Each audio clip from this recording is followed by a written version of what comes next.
kelompok 6. Saya sebagai penyaji pertama. Nama saya Salome Warubu. Materi dari penyajian saya yaitu menelaah standar penilaian dalam pengembangan kurikulum 13. Bagian A, Permendikbud nomor 23 tahun 2016 tentang standar penilaian pendidikan khusus untuk SMP dan SMA.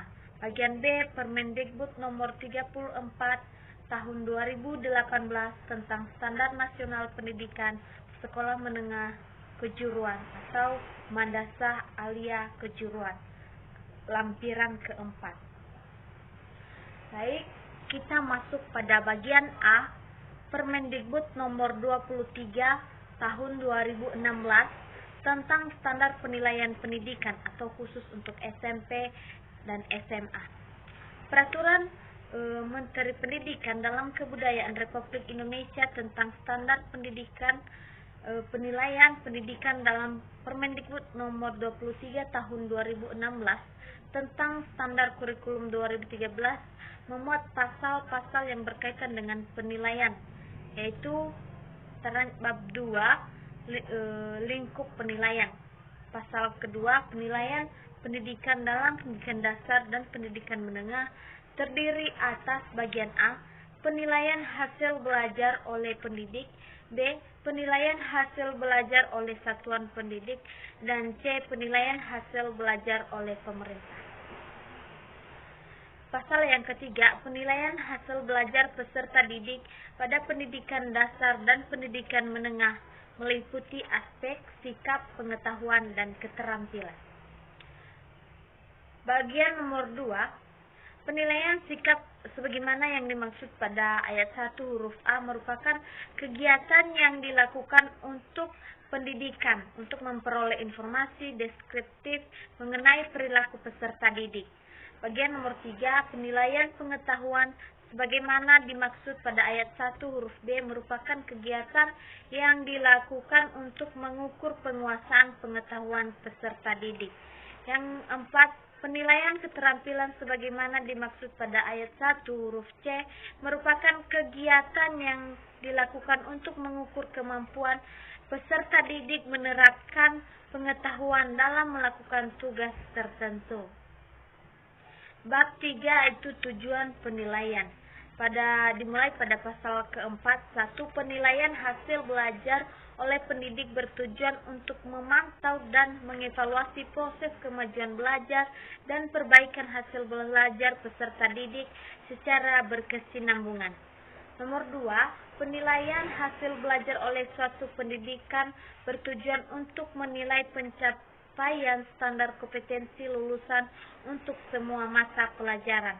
Yang kedua, penilaian hasil belajar oleh pemerintah bertujuan untuk penilaian pencapaian kompetensi kelulusan secara nasional pada mata pelajaran tertentu.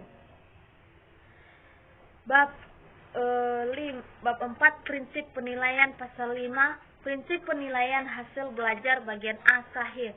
Artinya penilaian yang didasarkan pada data yang mencerminkan kemampuan yang diukur. B, objektif, berarti penilaian yang didasarkan pada prosedur dan kriteria yang jelas, tidak mempengaruhi subjektivitas penilai. Ketiga, C, adil, berarti penilaian tidak menguntungkan atau tidak merugikan peserta didik karena kebutuhan khusus serta perbedaan latar belakang agama, suku, budaya, adat istiadat, status sosial, ekonomi, dan gender. D, terpadu, berarti penilaian merupakan salah satu komponen yang tak terpisahkan dari kegiatan pembelajaran.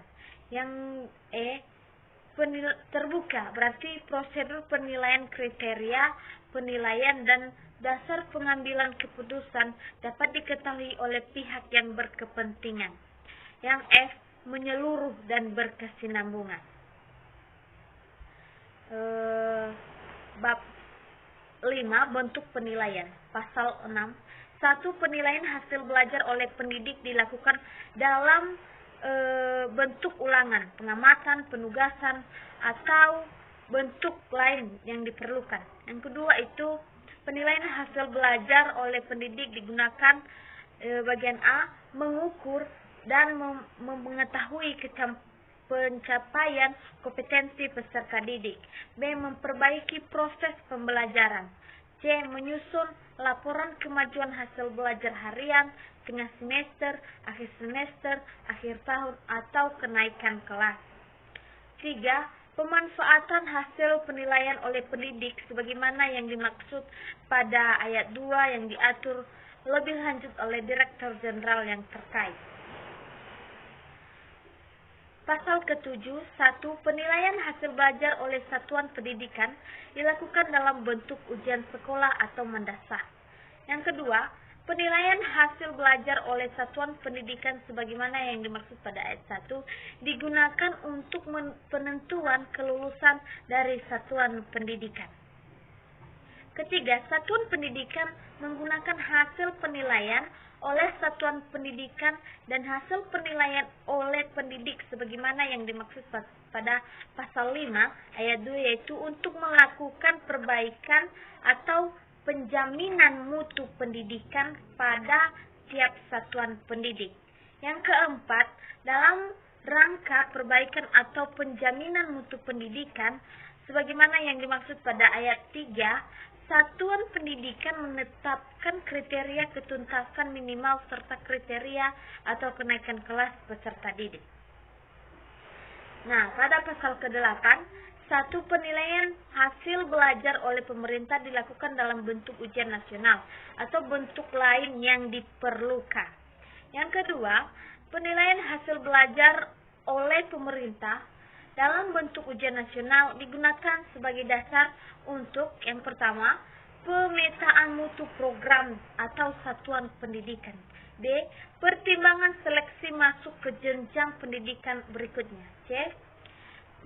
Pembinaan dan pemberian bantuan kepada satuan pendidik dalam upayanya untuk meningkatkan mutu pendidikan. Bab 6. Mekanisme penilaian. Pasal 9 yang pertama, mekanisme penilaian hasil belajar oleh pendidik. Bagian A, perencanaan strategi penilaian oleh pendidik dilakukan pada saat penyusunan rencana pelaksanaan pembelajaran atau dikatakan RPP berdasarkan silabus. Yang B, penilaian aspek sikap dilakukan melalui observasi atau pengamatan dan teknik penilaian lain yang relevan dan pelapornya menjadi tanggung jawab wali kelas atau guru kelas. C. Penilaian aspek pengetahuan dilakukan melalui tes tertulis, tes lisan, dan penugasan sesuai dengan kompetensi yang dinilai. Bagian D. Penilaian keterampilan dilakukan melalui praktik proyek portofolio atau teknik lain sesuai dengan kompetensi yang dinilai. Peserta didik yang belum mencapai KKM kesatuan pendidikan harus mengikuti pembelajaran remedi. Yang kedua, ketentuan lebih lanjut tentang mekanisme penilaian oleh pendidik diatur dalam pedoman yang disusun oleh Direktorat Jenderal terkait dengan berkoordinasi dengan Badan Penelitian dan Pengembangan Kementerian. Pasal ke-10, 1. Mekanisme penilaian hasil belajar oleh satuan pendidikan. Bagian A, penetapan KKM yang harus dicapai oleh peserta didik melalui rapat Dewan Pendidik. B. Penilaian hasil belajar oleh satuan pendidikan pada semua mata pelajaran mencakup aspek sikap, pengetahuan, dan keterampilan. C. Penilaian pada akhir jenjang pendidikan dilakukan melalui ujian sekolah atau mendasar. D. Laporan hasil penelitian pendidikan pada akhir semester dan akhir tahun ditetapkan dalam rapat Dewan Pendidik berdasarkan hasil penilaian oleh satuan pendidikan dan hasil penilaian oleh pendidik. 2. Ketentuan lebih lanjut tentang mekanisme penilaian oleh satuan pendidikan diatur dalam pedoman yang disusun oleh Direktorat Jenderal terkait dengan berkoordinasi dengan Badan Penelitian. Nah, bab Prosedur penilaian. Pasal 12.1, penilaian aspek sikap dilakukan melalui tahapan. Bagian A, mengamati perilaku peserta didik selama pembelajaran. B, mencatat perilaku peserta didik dengan menggunakan label observasi atau pengamatan. 2, penilaian aspek pengetahuan dilakukan melalui tahapan. A, menyusun perencanaan penilaian. B, mengembangkan instrumen penilaian. C, melaksanakan penilaian. Nah, sekarang kita masuk pada bagian B, yaitu Permendikbud nomor 34 tahun 2018 tentang Standar Nasional Pendidikan Sekolah Menengah Kejuruan atau Mendasar. Lampiran keempat. Lampiran keempat Peraturan Menteri Pendidikan dan Kebudayaan nomor 34 tahun 2018 tentang Standar Nasional Penilaian Sekolah Menengah Kejuruan atau Mendasar Aliyah Kejuruan Standar Penilaian Pendidikan. Bab 1, pendahuluan. Latar belakang. Penilaian merupakan subsistem penting dalam suatu sistem pendidikan.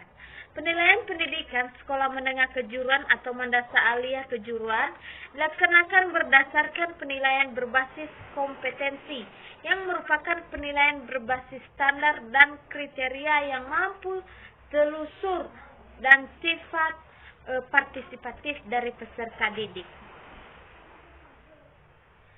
Kemudian bagian A, standar penilaian pendidik SMK atau MAK yang selanjutnya disebut standar penilaian pendidikan adalah kriteria minimal mengenai lingkup tujuan, manfaat, prinsip, mekanisme, prosedur, dan instrumen penilaian hasil belajar peserta didik yang digunakan sebagai dasar dalam penilaian hasil belajar peserta didik. B, penilaian hasil belajar oleh proses pengumpulan dan pengolahan informasi untuk mendeskripsikan capaian belajar peserta didik. C, penilaian pembelajaran adalah penilaian hasil belajar untuk perbaikan. Bab 2, prinsip, tujuan, dan ruang lingkup. Penilaian prinsip penilaian hasil belajar peserta didik dilakukan berdasarkan pada prinsip-prinsip. 1. Sahih, artinya interpretasi, di mana hasil penilaian didasarkan pada data yang mencerminkan kemampuan peserta didik dalam kaitannya dengan kompetensi yang dinilai sebagaimana diamatkan oleh standar kompetensi lulusan dan turunannya. Objektif berarti penilaian didasarkan pada prosedur dan kriteria yang jelas. Dalam pemberian interpretasi tidak mempengaruhi subjektivitas penilaian, dimulai dari pengembangan instrumen penilaiannya sampai dengan analisis hasil penilaian. Bab 3, penilaian hasil belajar peserta didik oleh pendidik. 1. Mekanisme penilaian. Bagian A, pendidik menetapkan lingkup penilaian meliputi ranah sikap, pengetahuan, dan keterampilan. B. Pendidik menyusun perencanaan penilaian dan melaksanakan penilaian. C. Pendidik memanfaatkan hasil penilaian untuk pengambilan keputusan berkaitan dengan peserta didik, perbaikan proses pembelajaran, membuat pelaporan, dan kegunaan lain yang sesuai. 2. Prosedur penilaian. Penilaian hasil belajar oleh pendidik dilakukan melalui tahap berikut. A. Perencanaan metode dan teknik penilaian oleh pendidik mengacu kepada standar kompetensi kelulusan dan turunannya. B. Menyusun instrumen penilaian disesuaikan dengan perencanaan metode dan teknik penilaian serta ditelaah atau divalidasi oleh sejawat pendidikan mata pelajaran yang sama. C. Pelaksanaan kegiatan penilaian bersifat fleksibel menggunakan strategi, bentuk, dan teknik yang sesuai. D. Pendidikan memfasilitasi pelaksanaan penilaian mandiri oleh peserta didik pada setiap penyelesaian proses belajar pada setiap unit kompetensinya. 3. Bentuk dan instrumen penilaian. Penilaian hasil belajar peserta didik oleh pendidik dilakukan dengan menggunakan bentuk pengamatan, penugasan, ulangan, atau bentuk lain yang sesuai. Instrumen penilaian terdiri atas tes dan non-tes. Bab 4. Penilaian hasil belajar peserta didik oleh satuan pendidik. 1. Mekanisme penilaian. A. Penilaian oleh satuan pendidikan meliputi ranah pengetahuan dan keterampilan.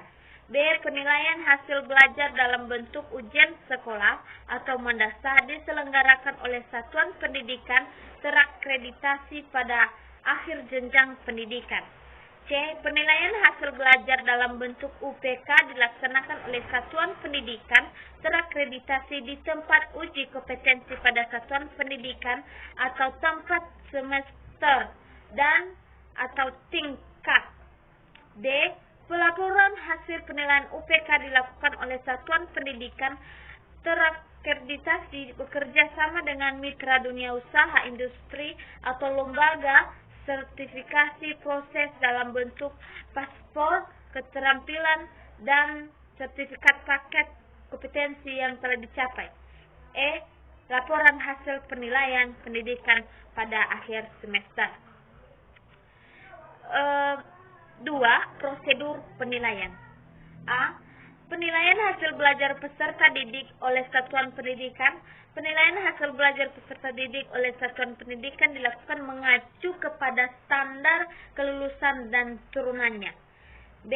Menyusun instrumen penilaian disesuaikan dengan perencanaan, metode, dan teknik penilaian serta ditelaah atau divalidasi oleh tim yang ditunjukkan oleh satuan pendidikan. C. Pelaksanaan kegiatan penilaian bersifat fleksibel, menggunakan strategi, bentuk, dan teknik yang sesuai. 3. Bentuk dan instrumen penilaian. Penilaian hasil belajar peserta didik oleh satuan pendidik dilakukan dalam bentuk ujian sekolah atau madrasah, UPK, RPL, ulangan akhir semester, ulangan kenaikan kelas, dan atau bentuk lain yang sesuai. Instrumen penilaian yang terdiri dari atas tes dan non-tes. Instrumen tes dapat berupa instrumen tes tertulis, tes tulisan, dan tes praktik. Instrumen non-tes dapat berupa kuesioner, lembar pengamatan, atau bentuk lain yang sesuai. Itulah penyajian dari saya. Sekian dan terima kasih, dan dilanjutkan oleh penyaji kedua.